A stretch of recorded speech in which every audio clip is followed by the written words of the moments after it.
கிருஷ்ண ஜெயந்தி வந்து 2 விதமா கொண்டாடுவாங்க. ஸ்ரீ ஜெயந்தின்னு சொல்லுவாங்க, கோகுலாஷ்டமின்னு சொல்லுவாங்க.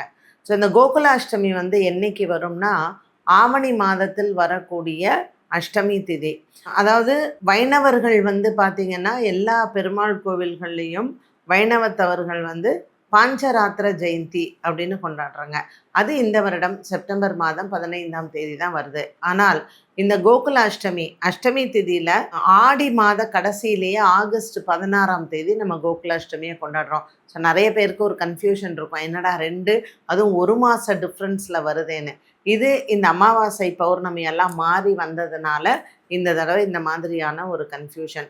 ஸோ நீங்கள் பாஞ்சராத்திர ஜெயந்தி, இப்போ பார்த்தசாரதி கோவில், ஸ்ரீரங்கம் இங்கெல்லாம் வந்து பார்த்திங்கன்னா செப்டம்பர் மாதம் 15ஆம் தேதி தான் கொண்டாடுறாங்க.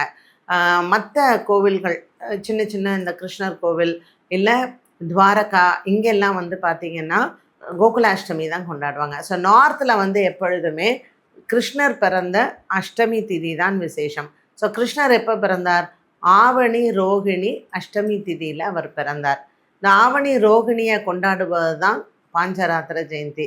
ஆவணி மாதம் அஷ்டமி திதியை கொண்டாடுவது இந்த கோகுலாஷ்டமி திதி.